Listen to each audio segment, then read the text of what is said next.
अऊज़ुबिल्लाहिमिनश्शैतानिर्रजीम बिस्मिल्लाहिर्रहमानिर्रहीम। अस्सलाम वालेकुम। आज हम आपके लिए लेकर आए हैं एक नई वीडियो जिसमें हम आपको बताएंगे वाक़या करबला की तारीख। जनाब अब्दुल मनाफ के दो जुड़वा बेटे पैदा हुए जिनका नाम हाशिम और अब्द शम्स रखा गया। तारीखी कुतुब से पता चलता है उन दोनों बच्चों के कुछ आज़ाबी जुड़े हुए थे जिनको बाद में अलग किया गया। जब ये बात नजूमियों तक पहुंची तो उन्होंने पेशन गोई कि इन दोनों की औलादें हमेशा रंजिश में रहेंगी और एक दूसरे से आगे निकलने की दौड़ में लगी रहेंगी। हाशिम से हज़रत अब्दुल मुत्तलिब पैदा हुए और उनकी औलाद हज़रत अब्दुल्ला जो कि नबी करीम हज़रत मोहम्मद सल्लल्लाहु अलैहि वसल्लम के वालिद ग्रामी थे। अबू तालिब जिनसे शेर खुदा अली पैदा हुए और उनके बेटे हज़रत अब्बास थे, यही बनु हाशिम कहलाए। हाशिम के जुड़वा भाई अब्द शम्स से उमैया पैदा हुए और उमैया के दो बेटे अरब और अबू अल आस थे। अरब से अबू सुफियान, मुआविया और यजीद थे, जबकि अबू अल आस से हुक्म, अफ़ान और हुक्म से मरवान और अब्दुल मलिक। यजीद के बाद बनु उमैया के सारे मरवान बिन हुक्म से थे, चुनाचे उमैया की औलाद बनु उमैया कहलाई। यानी हाशिम और चचाजाद बेटे का नाम उमैया था। जनाब हाशिम और उमैया के दरमियान पहली चापकलिश काबा की तौलीद पर हुई। इसी तरह हज़रत अब्दुल मुत्तलिब इब्न हाशिम और हर्ब इब्न उमैया में सारी ज़िंदगी जंग की सी कैफियत रही क्योंकि तमाम तारीखी कुतुब में मौजूद है। लेकिन मक्का में बनु हाशिम एक दीनी घराने से मशहूर हुए क्योंकि उन्हीं के पास काबा की तौलीद थी, जबकि बनु उमैया मक्का के दीगर कबाइल पर अपनी जंगी काबिलियत की वजह से हुक्मरानी में रहने लगे। इसी तरह जब बनु हाशिम में से हज़रत मोहम्मद सल्लल्लाहु अलैहि वसल्लम की नबूवत का ऐलान फरमाया तो अक्सर बनु उमैया के लोगों ने ये कहकर इनको मानने से इनकार किया कि अगर नबूवत होती तो हमारे ख़ानदान में होती।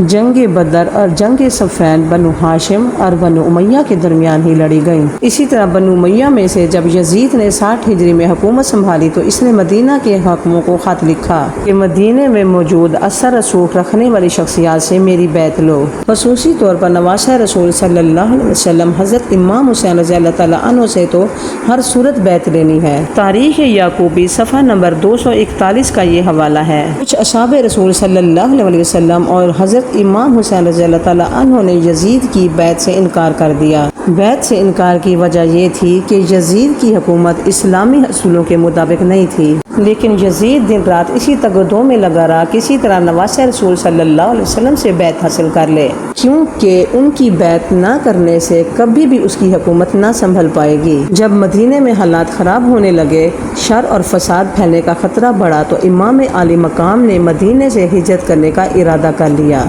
28 रजब को नवासा रसूल सल्लल्लाहु अलैहि वसल्लम ने अपने काफ़िले के साथ मदीना से हिजरत की और ये काफ़िला 3 शाबान को मक्का पहुंचा। मक्का में आपका खैर मकदम किया गया और जोक दर जोक लोग आपसे मिलने आते। 10 रमज़ान को हज़रत इमाम हुसैन के पास पहला ख़त कूफा से आया और फिर बेशुमार खतूत कूफा से आने लगे कि आप कूफा आ जाएं, हम आपकी बैत करेंगे।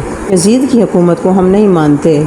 आपने अपने चचाजाद भाई हज़रत मुस्लिम बिन अकील को अपना सफ़ीर बनाकर कूफा भेजा कि वहाँ के हालात का जायज़ा लें। 6 शवाल को हज़रत मुस्लिम बिन अकील के हाथ पर तकरीबन 18,000 कूफियों ने बैत कर ली। हज़रत मुस्लिम बिन अकील ने नवासा रसूल सल्लल्लाहु अलैहि वसल्लम को ख़त लिख दिया कि हालात साजगार हैं, आप कूफा आ जाएं। ख़त हज़रत इमाम हुसैन रज़ियल्लाहु तआला अन्हु को मिला तो आपने कूफा की जानिब हिजरत शुरू कर दी। उधर यजीद ने कूफा के सहाबी गवर्नर को बरतरफ करके उबैदुल्ला इब्न ज़ियाद को बसरा के साथ साथ कूफा का गवर्नर बना दिया। उबैदुल्ला इब्न ज़ियाद पहले से ही अपनी सफाकी की वजह से इराक में मशहूर था। इब्न ज़ियाद ने लोगों को डराया धमकाया और कैद में डाल दिया। इमाम हुसैन रज़ियल्लाहु तआला अन्हु के चचाजाद भाई हज़रत मुस्लिम बिन अकील को बेदर्दी से शहीद कर दिया। दूसरी तरफ हज़रत मुस्लिम बिन अकील का ख़त पढ़कर हज़रत इमाम हुसैन रज़ियल्लाहु तआला अन्हु कूफा की जानिब हिजरत शुरू कर चुके थे। अब्दुल्ला इब्न ज़ियाद को जब जिगर गोशा रसूल सल्लल्लाहु अलैहि वसल्लम की अपने काफ़िले के साथ कूफा की जानिब रवानगी का इल्म हुआ तो इसने हुसैन बिन तमीम को 4000 का लश्कर देकर कादिशा की जानिब रवाना किया कि इन इलाकों की निगरानी की जा सके, इन इलाकों से आमद रफ्त करने वाले अफराद की नकल हरकत से आगाही हासिल कर सके। हार बिन यजीद रियाही का 1000 का लश्कर भी हुसैन बिन तमीम के लश्कर का हिस्सा था, जो काफिला हुसैनी का रास्ता रोकने के लिए भिजवाया गया था। 61 हिजरी 2 मुहर्रम को हज़रत इमाम हुसैन रज़ी अल्लाह ताला अन्हु के काफ़िले को रोक दिया गया। हज़रत इमाम हुसैन का जंग का कोई इरादा न था।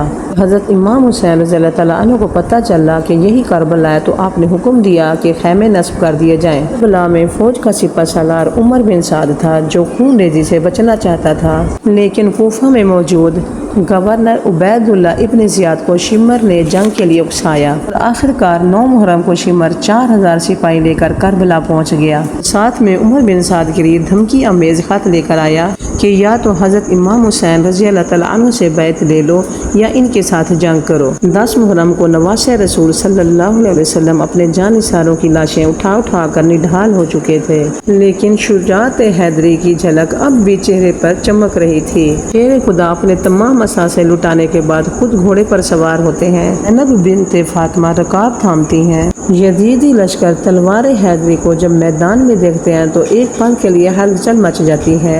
वहाँ मौजूद हर शख्स ये जानता था कि नबी सल्लल्लाहु अलैहि वसल्लम ने फरमाया था कि हुसैन मुझसे है और मैं हुसैन से हूँ, लेकिन बदबख्तों की आंखों पर लालच ने पर्दा डाल रखा था। हर कोई दरबार यजीद में ऊंचा मकाम हासिल करना चाहता था, लेकिन तारीख ने ऐसी बुज़दिल फौज न देखी। सभी एक दूसरे का मुंह देख रहे थे कि शायद सवारी करबला का मुकाबला कौन करेगा। इमाम आली मकाम मैदान की तरफ बढ़ते हैं तो शिमर कहता है कि दूर से ही तीर चलाना शुरू कर दो। इमाम आली मकाम को तीर लग चुके हैं। शमशीर हैदरी पर पूरा लश्कर यकबारगी से हमला आवर होता है। खौफ के मारे फौजियों की गर्दनें काट रही थी। सैकड़ों यजीदी फौजी जहन्नुम वासल करने के बाद रवारसा रसूल सल्लल्लाहु अलैहि वसल्लम नमाज पढ़ने की मोहलत मांगते हैं। यही वो वक्त था जब शिमर के जोश दिलाने पर मालिक कंदी ने पीछे से वार किया, क्योंकि मैदान जंग में तो शमशीर हैदरी का मुकाबला करने के काबिल न थे। फिर शिमर मलून के कहने पर सब ने तीरों की बरसात कर दी। फिर शकील कलब बदबख्त और जलील बिन इंस आगे बढ़ा और इनाम इकरार की लालच में इमाम अली मकाम का सर तन से जुदा कर दिया। मलून इब्न ज़ियाद के हुक्म पर तमाम सर नेज़ों पर चढ़ा दिए गए और जिस्म अथर को घोड़ों की टापों तले पामाल किया गया। वाक़या करबला के बाद उमर बिन साद ने अपने लश्कर में कत्ल होने वालों को 11 मुहर्रम को दफन किया। सैयदजादों और असहाब के 72 जस्ते मुबारक बेगोरो कफन छोड़कर और अहले बैत को कैदी बनाकर कूफा की तरफ दरबार इब्न ज़ियाद की तरफ भेज दिया। वाशा रसूल सल्लल्लाहु अलैहि वसल्लम अहले बैत और असहाब के सर मुबारक नेज़ों पर थे। तीरान करबला और नवासा रसूल सल्लल्लाहु अलैहि वसल्लम के सर मुबारक को इब्न ज़ियाद के दरबार में लाया गया।